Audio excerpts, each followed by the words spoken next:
Hello दोस्तों, कैसे हैं आप सब लोग। मैं सीए कौशल छाजेड़ स्वागत करता हूं आप सभी लोगों का वर्ल्ड ऑफ इकोनॉमिक्स चैनल में। और आज पेश करते हैं क्लास 12 की इंडियन इकोनॉमिक डेवलपमेंट की वीडियो नंबर 12। हमारी जो लास्ट वीडियो आई थी उसमें हम लोगों ने बात करी थी कि सर ग्रोथ और डेवलपमेंट, जो हम लोग ग्रोथ और डेवलपमेंट को सिमिलर समझते हैं बट वो क्या होते हैं, बहुत अलग अलग कंसेप्ट हैं। तो हम लोगों ने ग्रोथ और डेवलपमेंट के बारे में बात करी थी, ग्रोथ का मीनिंग और डेवलपमेंट का मीनिंग समझा था, दोनों में रिलेशन क्या है वो भी चीज़ देखी थी। आज हम लोग ऐसा ही एक और टॉपिक लेके आने वाले हैं, 5 ईयर प्लान्स इन इंडिया, जो हमारा चैप्टर है इंडियन इकोनॉमिक डेवलपमेंट का, चैप्टर नंबर 2। इसका एक और टॉपिक है जो एग्जाम में अक्सर पूछ लिया जाता है। देखिए, वैसे तो इंडियन इकोनॉमिक डेवलपमेंट को सीबीएसई बोर्ड में इंक्लूड हुए सिर्फ 1 साल ही हुआ है, 12th के अंदर इंक्लूड हुए सिर्फ 1 साल हुआ है 2020 बोर्ड के अंदर। 2019 से पहले ये सिर्फ 11th के अंदर था और 11th के जो स्कूल एग्जाम्स होते थे उसी में इसके क्वेश्चंस आते थे। अब 2020 बोर्ड के बाद में जब ये 12th के अंदर इंक्लूड कर दिया गया है तो हम लोगों को करना क्या है, हम लोगों को कुछ ऐसे क्वेश्चन ध्यान पे देने जो जनरली बोर्ड में पूछे जा सकते हैं। तो एक क्वेश्चन और निकल के आता है जो आज हम लोग पढ़ने वाले इस वीडियो में। तो चलिए शुरू करते हैं आज का हमारा टॉपिक, इंडियन इकोनॉमिक डेवलपमेंट का 5 ईयर प्लान्स इन इंडिया का वीडियो नंबर 12। देखिए क्या बोला है सर। पहला टॉपिक जो आज हम लोग देखने वाले हैं वो है equal distribution and equitable distribution. अगर आपको ये चीज़ समझाऊं तो सर ये दोनों टर्म्स क्या होती है, अलग अलग होती है। इक्वल डिस्ट्रीब्यूशन, इक्विटेबल डिस्ट्रीब्यूशन, दोनों टर्म्स काफ़ी अलग अलग है। इक्वल डिस्ट्रीब्यूशन का मतलब अलग होता है और इक्विटेबल डिस्ट्रीब्यूशन का मतलब क्या होगा, अलग होगा। इक्वल डिस्ट्रीब्यूशन मतलब क्या हुआ कि सर हम क्या करें, ये मेरी पूरी इंडिया की नेशनल इनकम है मान लीजिए। इक्वल डिस्ट्रीब्यूशन का मतलब क्या हुआ, आप अपनी इंडिया की जो पूरी नेशनल इनकम है ये सभी लोगों के बीच बराबर बांट दो। ये क्या करो, आप सभी लोगों के बीच बराबर बांट दो, इसके पास भी बराबर, इसके भी बराबर, इसके पास बराबर, इसके पास भी बराबर। हम क्या करेंगे, जितनी भी इंडिया की नेशनल इनकम है, मानते हैं कि सर इंडिया की नेशनल इनकम 100 रुपये है। कितने रुपए है, 100 रुपये। और इंडिया में 100 आदमी है, 100 लोगों की आबादी है, तो एक आदमी के बीच में कितना रुपया आएगा, 1 रुपया, 1 रुपी पर पर्सन। तो हम लोगों ने क्या किया, इक्वल डिस्ट्रीब्यूशन मतलब एक कंट्री की जो नेशनल इनकम है उसको इस तरह से डिस्ट्रीब्यूट करो कि सारे लोगों को इक्वल शेयर मिले इकोनॉमी में। आई बात समझ में, क्या बोला है देखना। Equal distribution means every individual in the economy gets same share in the country's national income. उसको सेम शेयर मिलेगा, मतलब वहाँ पर कोई अमीर और गरीब वाली सिचुएशन ही नहीं होगी। क्यों, क्योंकि सर हमने टोटल जो इनकम थी वो सभी लोगों के बीच बराबर बांट दी, तो ना तो कोई गरीब है ना कोई अमीर है। क्यों, क्योंकि सर हम लोगों ने क्या किया हुआ है, सारी इनकम को बराबर बांटा हुआ है, तो सबके पास बराबर लेवल ऑफ इनकम है। तो यहाँ पर कोई भी रिच और पुअर का गैप होगा ही नहीं, ना रिच ना पुअर। अब एक चीज़ समझना कि सर इकोनॉमी के अंदर अगर हम लोग ऐसा करें कि इनकम को बराबर बांट दें तो क्या वो तरीका सही होगा क्या। मैंने इनकम ली, सारी इनकम को बराबर सबके बीच में बराबर बांट दिया, तो क्या इससे इकोनॉमी में वेलफेयर बढ़ेगा क्या, नहीं बढ़ेगा साहब। क्यों, क्योंकि सर जो लोग मेहनत ज़्यादा कर रहे हैं ना उनको भी उतना ही मिल रहा है और जो लोग मेहनत कम कर रहे हैं उनको भी बराबर मिल रहा है। तो सोशल जस्टिस वाली चीज़ आई नहीं रही है, तो उसके लिए हम लोग बोलते हैं इक्विटेबल डिस्ट्रीब्यूशन। क्या बोलते हैं, इक्विटेबल डिस्ट्रीब्यूशन। देखिए इक्विटेबल डिस्ट्रीब्यूशन में क्या बोला, it means a situation in which differences in incomes are allowed but only within certain limits। क्या बोला, एक ऐसी सिचुएशन जहां पर इनकम में डिफरेंसेस अलाउड होंगे। किसी की इनकम ज़्यादा है, किसी की इनकम कम है, अलाउड है सर, इनकम ज़्यादा होना कम होना बिल्कुल अलाउड है, बट एक सर्टेन लिमिट के अंदर ऐसा होना चाहिए। ऐसा नहीं हो कि सर किसी की इनकम बहुत ज़्यादा और किसी की इनकम बहुत कम, ऐसा बिल्कुल नहीं होना चाहिए। हो डिफरेंसेस चलेंगे, इनकम में डिफरेंसेस होगा चलेगा, कोई दिक्कत नहीं है, बट एक सर्टेन लिमिट के अंदर होना चाहिए। इक्विटेबल डिस्ट्रीब्यूशन को थोड़ा और अगर फिल्टर करके समझे तो क्या मतलब निकलता है कि सर जो जितना डिजर्व करता है उसे उतना मिल रहा है, सिंपल सी चीज़ है। इक्वल डिस्ट्रीब्यूशन मतलब सबको बराबर, और अगर मैं इसको थोड़ा फिल्टर करके बोलूँ इक्विटेबल डिस्ट्रीब्यूशन को, तो इसका मतलब हो गया जिसको जितना मिलना चाहिए, जो जितना डिजर्व करता है उसे उतना दे रहे हैं। कोई डिजर्व करता है साल के 15 लाख रुपए, उसको साल का 15 लाख दिया। कोई डिजर्व करता है साल का 1 लाख रुपया, उसको साल का 1 लाख दिया। डिपेंडिंग अपॉन कि सर आप कितना डिजर्व करते हो, उस लेवल पे अगर आपकी इनकम को डिस्ट्रीब्यूट किया जाए वो डिस्ट्रीब्यूशन कहलाएगा इक्विटेबल डिस्ट्रीब्यूशन ऑफ इनकम। एक बहुत मज़ेदार फैक्ट है, फैक्ट क्या बोलता है, अगर आप सारी कंट्री वर्ल्ड की, पूरे वर्ल्ड की अगर आप इनकम इकट्ठी करो, सारा पैसा जितना वर्ल्ड का अगर आप इकट्ठा करो और उस पैसे को अगर आप लोग हर एक आदमी के बीच में बराबर बांट दो, जितना भी पैसा है वर्ल्ड में, आपने अगर सबको इकट्ठा किया और जो भी पैसा आया अगर आपने उसको इक्वली डिस्ट्रीब्यूट कर दिया सबके बीच में, तो मान के चलिएगा विद इन 2 to 3 ईयर्स, 2 से 3 साल के अंदर अंदर वो जो पैसा जहाँ से आप लोगों ने लिया था, मतलब मान लीजिए आपने किसी से 15 लाख लिए, उसके पास 15 लाख थे, 15 लाख लिए, इसके पास 1 लाख थे, 1 लाख लिए, फिर आपने सबके बीच में बराबर बांट दिया। 2 से 3 साल के बाद में जब आपने बराबर बांटा, उसके बाद 2 से 3 साल के बाद में आपको ये रियलाइज़ होगा कि जिसका पैसा जहाँ से आया था वो पैसा उसी के पास पहुँच गया। मतलब ऐसा नहीं है कि सभी के पास 2 से 3 साल बाद भी बराबर होगा, बिल्कुल नहीं होगा। जहाँ से जो पैसा आया था वहीं से वो पैसा क्या होगा, वापस चला जाएगा। क्यों? क्योंकि जो जितना डिजर्व करता था उसको उतना अगर आपने नहीं दिया तो क्या होगा कि मान लीजिए किसी को कम मिलना चाहिए था, अगर आपने उसको ज़्यादा दिया तो उसका एक्सपेंडिचर वगैरह बढ़ेगा, तो कहीं ना कहीं वो पैसा लौट घूम फिर के वापस कहाँ पहुँचेगा, अपने ओरिजिनल सोर्स पे। तो बात ये आती है कि सर इकोनॉमी में कभी भी इक्वल डिस्ट्रीब्यूशन नहीं होना चाहिए। इक्वल डिस्ट्रीब्यूशन करते हैं तो कहीं ना कहीं अगर हम बोलेंगे कि सोशल जस्टिस क्या होगा, सेक्रीफाइस होगा, but there should be equitable distribution, जो जितना डिजर्व करता है उसको उतना मिलना चाहिए। आई बात समझ में? ये हमारा आज का टॉपिक, पहला टॉपिक है कि इक्वल डिस्ट्रीब्यूशन और इक्विटेबल डिस्ट्रीब्यूशन में डिफरेंस क्या है, दोनों का मतलब क्या है, ये हम लोगों ने देखा है। अब बात करते हैं एक और इम्पॉर्टेंट टॉपिक की, बहुत इंपॉर्टेंट है, ध्यान से समझना। Modernisation and employment generation should not be confuse as contradictory goals of planning. पहली बात तो हेडिंग बहुत बड़ी है, मैं इसको एक्सप्लेन कर देता हूँ। क्वेश्चन में बोला क्या है, चीज़ क्या है सर, मॉडर्नाइजेशन और एम्प्लॉयमेंट जनरेशन। हम लोगों ने जब लॉन्ग टर्म गोल्स पढ़े थे तो मैंने दो गोल्स बताए थे। हम लोगों ने टोटल 5 गोल्स देखे थे, उसमें 2 गोल्स कौन कौन से थे? एक तो था एम्प्लॉयमेंट जनरेशन और एक था मॉडर्नाइजेशन। आप लोगों ने दोनों गोल्स पढ़े, मैंने आपको दोनों चीज़ समझाई थी। मॉडर्नाइजेशन में हम लोगों ने क्या देखा था? मॉडर्नाइजेशन में देखा था कि sir it refers to updation of new technologies और अपडेशन ऑफ एग्जिस्टिंग टेक्नोलॉजीज और अडॉप्शन ऑफ न्यू टेक्नोलॉजीज, ये हम लोगों ने चीज़ देखी थी। एम्प्लॉयमेंट जनरेशन के अंदर हम लोग क्या बोल रहे हैं कि सर कहीं ना कहीं इकोनॉमी में 0 लेवल ऑफ अनएम्प्लॉयमेंट होनी चाहिए, फुल एम्प्लॉयमेंट हो जानी चाहिए। तो बात यहाँ आ रही है कि सर क्या मॉडर्नाइजेशन और एम्प्लॉयमेंट जनरेशन कॉन्ट्राडिक्टरी नहीं है? एक तरफ तो आप बोल रहे हो नई टेक्नोलॉजी अडॉप्ट करो और एक तरफ बोलते हो कि सर हम एम्प्लॉयमेंट बढ़ाएंगे। अभी एक चीज़ समझना, अगर मैं लेमेंस लैंग्वेज में बात करूं, मैं अगर मॉडर्नाइजेशन अडॉप्ट करता हूं, मैं अगर नई टेक्नोलॉजी लेके आता हूं इकोनॉमी के अंदर, नई मशीन लेके आऊँगा, नई टेक्निक्स लेके आऊँगा प्रोडक्शन की, मैं अगर नई टेक्निक लेके आ रहा हूँ ना सर, मशीनें ज़्यादा अच्छे से काम कर रही है, ज़्यादा काम करके दे रही है, तो क्या मुझे लेबर की ज़रूरत पड़ेगी? क्या मुझे लोगों की ज़रूरत पड़ेगी काम करवाने के लिए? नहीं। तो कहीं मॉडर्नाइजेशन अगर बढ़ा तो इकोनॉमी में एम्प्लॉयमेंट क्या होने लग जाएगी, कम होने लग जाएगी। और आप बोल रहे हो सर ये दोनों ही हमारे गोल्स है, मॉडर्नाइजेशन भी करवाना है और एम्प्लॉयमेंट भी बढ़ानी है, कैसे पॉसिबल है? तो यही चीज़ मैं आपको बताने आया हूँ कि sir modernisation and employment generation दोनों कॉन्ट्राडिक्टरी नहीं है, दोनों कॉन्ट्राडिक्टरी नहीं है। ऐसा नहीं कि मॉडर्नाइजेशन बढ़ेगा तो एम्प्लॉयमेंट जनरेशन कम हो जाएगा, या एम्प्लॉयमेंट बढ़ाओगे तो कहीं ना कहीं मॉडर्नाइजेशन सेक्रीफाइस करना पड़ेगा, ऐसा बिल्कुल नहीं है। दोनों कॉम्प्लीमेंट्री है। मॉडर्नाइजेशन बढ़ेगा तो एम्प्लॉयमेंट भी बढ़ेगी, कैसे बढ़ेगी वो हम लोग देखते हैं। देखिए मॉडर्नाइजेशन मतलब सिंपल सा मीनिंग होता है इंक्रीज इन प्रोडक्टिविटी, कहीं ना कहीं प्रोडक्टिविटी क्या हो, इंक्रीज हो। मॉडर्नाइजेशन में हम लोगों ने क्या बोला, या तो आप नई टेक्नोलॉजी अडॉप्ट करो या फिर जो आपकी पुरानी मशीन्स हैं, पुरानी मशीनरी, पुरानी जो आपकी टेक्नोलॉजी है उसको आप अपडेट करो। अगर आप नई टेक्नोलॉजी यूज़ करोगे, मान लीजिए आपका कोई बिजनेस है, आप क्या करते हो, लेट अस सपोज आप क्या करते हो, प्लास्टिक की बॉटल्स मैन्युफैक्चर करते हो, प्लास्टिक बॉटल्स, वाटर बॉटल्स आप मैन्युफैक्चर कर रहे हो। पहले आप 1 घंटे के अंदर 1000 बॉटल बनाते थे। पहले कितनी बॉटल बनाते थे? 1 घंटे में 1000 बॉटल बनाते थे और आपको ज़रूरत पड़ती थी 100 लोगों की। 1 घंटे में 1000 बॉटल बनती है और आपकी फैक्ट्री में 100 लोग काम कर रहे हैं, 100 लोग काम कर रहे हैं। अभी एक चीज़ समझना, आपने क्या किया, नई मशीन बनाई।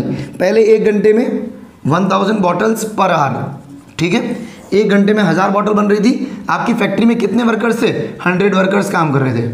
अब हुआ क्या, आपने नई टेक्नोलॉजी मंगवाई, कुछ नया बॉटल बनाने की टेक्नोलॉजी मंगवाई बाहर से। अब आपकी जो टेक्नोलॉजी आई है उससे क्या हो रहा है, बॉटल्स बन रही है 10,000 पर आवर। 1 घंटे में 10,000 बॉटल बन रही है। कितनी बॉटल बन रही है, ध्यान से देखना, 10,000। 10,000 बॉटल बन रही है, पर आदमी अभी भी कितने काम कर रहे हैं, 100। मशीन की प्रोडक्टिविटी बढ़ी है, आपने नई टेक्नोलॉजी यूज़ अडॉप्ट करी, तो कहीं ना कहीं इकोनॉमी में प्रोडक्टिविटी बढ़ गई। प्रोडक्टिविटी बढ़ने का मतलब क्या हुआ कि इकोनॉमी में जो प्रोडक्शन है वो क्या हो रहा है, इंक्रीज हो रहा है। तो यहाँ पर देखना, पहले 1000 बॉटल के लिए 100 आदमी काम करते थे, मतलब अगर बात करें एक आदमी कितनी बॉटल बना रहा था, अगर मैं यहाँ पे देखूँ तो यहाँ पे क्या हो रहा था, एक वर्कर बना रहा था कितनी बॉटल, 10 बॉटल। अब यहाँ पर एक वर्कर कितनी बॉटल बना रहा है, 100 बॉटल्स बना रहा है, मतलब एक वर्कर के लिए 100 बॉटल्स असाइन होगी। पहले एक वर्कर के लिए कितनी थी, 10। अब हो क्या रहा है, अगर और रिफाइन करके बात करूं तो number of labour per unit of output कम होता जा रहा है। पहले एक बॉटल के लिए 0.1 वर्कर काम कर रहा था, अब अगर एक बॉटल है तो 0.01 वर्कर काम कर रहा है। तो हो क्या रहा है, जैसे जैसे आपकी प्रोडक्शन एक्टिविटीज़ बढ़ रही है, पर यूनिट ऑफ लेबर कम चाहिए। अगर ऐसा ही होता, ये चीज़ की जगह मशीन चेंज नहीं होती, आपने 10 मशीनें लगा दी होती, तो आपको वर्कर कितने चाहिए होते, 1000। अगर आपने टेक्नोलॉजी अपडेट नहीं करी, पर आपने क्या किया कि 10 मशीनें और लगा दी पहले जैसी, अगर ऐसा किया होता, पहले 1000 बॉटल में 100 आदमी चाहिए थे, 10 मशीन लगा दी, अब 10 गुना आदमी चाहिए, कितने चाहिए होंगे आपको, 1000। पर आपने नई मशीन लगाई, नई टेक्नोलॉजी यूज़ करी, तो आपको 10,000 पे अभी भी सिर्फ कितना चाहिए, 100 वर्कर्स चाहिए। अभी एक चीज़ समझना, हो क्या रहा है कि कहीं ना कहीं प्रोडक्टिविटी की वजह से पर unit of labour, per unit of output, जो लेबर की रिक्वायरमेंट है वो कम हो गई है। पहले एक बॉटल के लिए 0.1 वर्कर चाहिए था, 1000 बॉटल 100 आदमी, 1 बॉटल के लिए 0.1। अब 10,000 बॉटल 100 आदमी, तो 1 बॉटल के लिए 0.01 वर्कर ये चाहिए था। तो वर्कर की पर यूनिट ऑफ आउटपुट, लेबर की रिक्वायरमेंट क्या हो गई है, कम हो गई है। तो लोगों को क्या लगता है ना कि सर मॉडर्नाइजेशन बढ़ा, लेबर की रिक्वायरमेंट कम हो रही है, जबकि ऐसा नहीं है।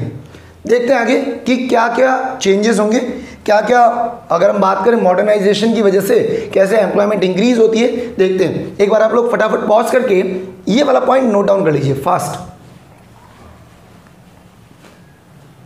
देखिए, अब हम लोग बात करते हैं कि मॉडर्नाइजेशन और एम्प्लॉयमेंट जनरेशन कॉन्ट्राडिक्टरी क्यों नहीं है, और क्यों वो दोनों कॉम्प्लीमेंट्री है। क्यों मॉडर्नाइजेशन बढ़ेगा तब एम्प्लॉयमेंट जनरेशन भी बढ़ेगा, कैसे होगा देखते हैं। देखिए, मॉडर्नाइजेशन मतलब क्या होता है, modernisation implies adoption of new technologies और updation of existing technologies. Modernisation मतलब अडॉप्शन ऑफ न्यू टेक्नोलॉजीज। जब हम न्यू टेक्नोलॉजीज अडॉप्ट करेंगे तो उससे कहीं ना कहीं इकोनॉमी में प्रोडक्टिविटी बढ़ेगी। प्रोडक्टिविटी मतलब मशीन की प्रोडक्शन करने की कैपेसिटी, उसको हम बोलते हैं प्रोडक्टिविटी। तो जैसे ही हम लोगों ने मॉडर्नाइजेशन अडॉप्ट किया कि कहीं ना कहीं हमारी प्रोडक्टिविटी क्या होगी, बढ़ेगी। अगर मैं एग्रीकल्चर के अंदर बात करूँ, मैंने मॉडर्नाइजेशन अडॉप्ट किया, मैंने फर्टिलाइजर्स यूज़ करे, केमिकल पेस्टिसाइड यूज़ करे, मैंने हार्वेस्टर्स, थ्रेशर्स, ये मशीन्स यूज़ करे, ट्रैक्टर्स वगैरह यूज़ करे, तो कहीं ना कहीं मेरी जो ज़मीन की कैपेसिटी है, मेरी जो लैंड की कैपेसिटी है प्रोडक्शन करने की, वो कैपेसिटी भी क्या होगी, इंक्रीज़ होगी। तो कहीं ना कहीं इकोनॉमी में प्रोडक्शन की प्रोडक्टिविटी क्या होती है, इंक्रीज़ होती है। जब प्रोडक्टिविटी बढ़ती है, प्रोडक्टिविटी मतलब प्रोडक्शन करने की कैपेसिटी, जब ऐसा होगा तो उसके 2 आउटपुट निकलेंगे। पहली चीज़ कि सर अगर प्रोडक्शन करने की कैपेसिटी बढ़ रही है ना, तो कहीं ना कहीं इकोनॉमी में इनकम भी बढ़ेगी। अगर प्रोडक्टिविटी बढ़ेगी तो कहीं ना कहीं इनकम बढ़ेगी। अब इनकम कैसे बढ़ेगी साहब, मैंने पहले भी बोला कि सर जहाँ पे हम लोग 100 लोगों से 1000 बॉटल मैन्युफैक्चर करवा रहे थे, अब हम लोगों ने मशीन चेंज करी, अब वही 100 आदमी कितनी बॉटल्स मैन्युफैक्चर कर रहे हैं, 10,000 बॉटल्स मैन्युफैक्चर कर रहे हैं। तो कहीं ना कहीं इनकम भी क्या हो रही है, इंक्रीज हो रही है। साथ में पर यूनिट ऑफ आउटपुट जो लेबर की रिक्वायरमेंट है वो कम हो गई। पहले एक बॉटल के लिए 0.1 वर्कर की रिक्वायरमेंट थी, अब एक बॉटल के लिए 0.01, या ऐसा कहूँ पहले एक आदमी 10 बॉटल बनाता था, अब एक आदमी 100 बॉटल बनाता है। तो हो क्या रहा है, लेबर की जो रिक्वायरमेंट है वो क्या हो रही है, धीरे धीरे कम हो रही है per unit of output. Labour कम नहीं हो रहा, मेरे लेबर को मैंने निकाला नहीं है अभी तक हुआ क्या है, मेरी प्रोडक्टिविटी बढ़ी है ना, तो पर यूनिट ऑफ आउटपुट जो लेबर चाहिए था वो अब कम होने लग गया। आई बात समझ में। अब इससे होगा क्या, जब इनकम इकोनॉमी में बढ़ेगी, इकोनॉमी में जब इनकम बढ़ेगी, क्योंकि सर मेरी प्रोडक्टिविटी बढ़ी है, अब प्रोडक्टिविटी बढ़ी है तो कहीं ना कहीं इनकम, इकोनॉमी में इनकम बढ़ेगी। इनकम बढ़ने से क्या होता है, जब इनकम बढ़ेगी ना तो इकोनॉमी में गुड्स और सर्विसेज की जो डिमांड है वो भी क्या होगी, इंक्रीज होगी। लोगों के पास पैसा आएगा तो लोग क्या करेंगे, खर्च करेंगे गुड्स और सर्विसेज पे। अब जब डिमांड बढ़ रही है, समझना, पैसा है लोगों के पास में, लोग डिमांड कर रहे हैं, जब लोग डिमांड करेंगे तो प्रोड्यूसर क्या करेगा, प्लानिंग लेगा और ज़्यादा प्रोडक्शन करने की। अगर मान के चलें कि सर इकोनॉमी में मान लीजिए वीट की डिमांड बढ़ रही है, अब वीट की डिमांड बढ़ेगी तो कहीं ना कहीं फार्मर्स वगैरह क्या करेंगे कि ये प्लान करेंगे कि हम लोगों को वीट का प्रोडक्शन बढ़ाना है। इकोनॉमी में अगर बात करें वो बॉटल्स थी, तो वाटर बॉटल्स की अगर मान लीजिए डिमांड बढ़ रही है तो प्रोड्यूसर क्या सोचेगा, इकोनॉमी में डिमांड बढ़ रही है तो मुझे और ज़्यादा प्रोडक्शन करना, तो वो प्लानिंग लेंगे और ज़्यादा प्रोडक्शन करने की। क्या बोला, increase in demand for goods and services in the economy, क्या होगा, it will lead to planning for higher level of output by producer. Producer क्या करना चाहेगा, और ज़्यादा प्रोडक्शन करने के लिए क्या करेगा, प्लानिंग करेगा। Next, increase in demand for inputs. अब प्रोड्यूसर को पता है कि डिमांड बढ़ रही है तो मुझे प्रोडक्शन बढ़ाना है। अब प्रोड्यूसर जब प्रोडक्शन बढ़ाने की सोचेगा तो इकोनॉमी में जो इनपुट चाहिए, अब मान के चलते हैं लेट अस सपोज प्लास्टिक की बॉटल वाला जो फैक्ट्री वाला है उसको क्या चाहिए, प्लास्टिक की बॉटल्स मैन्युफैक्चर करनी है। अब प्लास्टिक की बॉटल्स मैन्युफैक्चर करने के लिए जो भी इनपुट चाहिए होगा उसकी डिमांड बढ़ेगी। इनपुट में रॉ मटेरियल आ गया, सर उसको जो कच्चा प्लास्टिक चाहिए उसकी डिमांड बढ़ेगी। साथ में रॉ मटेरियल के साथ में सबसे ज़्यादा ज़रूरत है लेबर की, कि कहीं ना सारा काम मशीन नहीं कर रही, मशीन से प्रोडक्शन कर रही है, बट कहीं ना कहीं इकोनॉमी में प्रोडक्शन अगर बढ़ाऊंगा तो मुझे लेबर की रिक्वायरमेंट भी होगी। तो इकोनॉमी में इनपुट्स के साथ साथ किसकी रिक्वायरमेंट बढ़ गई, इंक्लूडिंग, यहाँ लिख दूंगा इंक्लूडिंग लेबर, रॉ मटेरियल के अलावा जो मेन चीज़ हो किसकी यूं की डिमांड बढ़ रही है, लेबर की डिमांड बढ़ रही है। मॉडर्नाइजेशन हुआ, उसकी वजह से कहीं ना कहीं प्रोडक्टिविटी बढ़ी, कहीं ना कहीं इनकम बढ़ी, लोगों की डिमांड बढ़ रही है, जो इकोनॉमी में आउटपुट है उसकी क्या होगी, प्रोडक्शन बढ़ेगा। प्रोडक्शन बढ़ेगा तो इनपुट्स जो मैन्युफैक्चर करने के लिए मैं कोई भी फाइनल गुड्स बना रहा हूँ उसको बनाने के लिए कोई रॉ मटेरियल तो चाहिए। अब रॉ मटेरियल की डिमांड बढ़ रही है, लेबर की डिमांड भी बढ़ेगी, इनपुट्स की डिमांड बढ़ेगी, तो इकोनॉमी में होगा क्या कि लेबर की डिमांड क्या होने लग जाएगी, बढ़ने लग जाएगी। अब एक चीज़ हमेशा याद रखना कि सर शॉर्ट रन में ऐसा हो सकता है कि एक बार के लिए मॉडर्नाइजेशन की वजह से लोगों की जॉब्स खत्म हो जाए। इनिशियल स्टेजेस में ऐसा बिल्कुल पॉसिबल है कि सर मॉडर्नाइजेशन हुआ, नई टेक्नोलॉजी आई फैक्ट्री के अंदर, पहले जहाँ 10 मशीन काम कर रही थी और 100 वर्कर काम कर रहे थे, वो हुआ क्या, नई 10 मशीनें लेके आ गए, पुरानी वाली ख़त्म कर दी। जो नई 10 मशीनें लेके आए उसकी वजह से वर्कर सिर्फ 40 की ज़रूरत है, तो 60 वर्कर्स की रिक्वायरमेंट नहीं है, उनको फैक्ट्री से निकाल दिया। अब एक चीज़ समझना, ऐसा हो सकता है कि अनस्किल्ड वर्कर्स की रिक्वायरमेंट खत्म हो जाए, अनस्किल्ड वर्कर्स, लेबरर्स की रिक्वायरमेंट खत्म हो जाए, बट स्किल्ड वर्कर्स की रिक्वायरमेंट तो रहेगी, जिनको काम आता हो, मशीन चलाना आता हो, मशीन से आउटपुट प्रोड्यूस करना आता हो, तो उनकी रिक्वायरमेंट तो रहेगी। स्टार्टिंग में भले ही लेबर्स की रिक्वायरमेंट कम हो जाए, बट जैसे जैसे प्रोडक्शन बढ़ेगा इनपुट्स की डिमांड बढ़ती है और इनपुट्स के अंदर रॉ मटेरियल की डिमांड भी बढ़ेगी, लेबर की डिमांड भी बढ़ेगी, तो इकोनॉमी के अंदर प्रोडक्शन बढ़ेगा तो कहीं ना कहीं फ्यूचर में लेबर की रिक्वायरमेंट भी क्या होगी, इंक्रीज होगी। मॉडर्नाइजेशन का मतलब ये नहीं हुआ कि मशीनें लगा दी तो लेबर को भूल जाओ, मशीनों को ऑपरेट करने के लिए भी लेबर रखना पड़ेगा। सिर्फ प्रोडक्शन से मतलब नहीं है, अगर इकोनॉमी में प्रोडक्शन बढ़ेगा ना तो कहीं ना कहीं ये भी देखा जाएगा कि वहाँ से जो लेबर निकली है वो कहीं ना कहीं किसी अलग सेक्टर में गई होगी, तो वहाँ हो सकता है डिमांड बढ़ जाए। मैंने फैक्ट्री के अंदर लेबर्स को निकाला, बट हो सकता है लेबर क्या कर रही है, हमने जो गुड्स प्रोड्यूस कर रखे उसको मार्केट में सेल आउट कर रही है।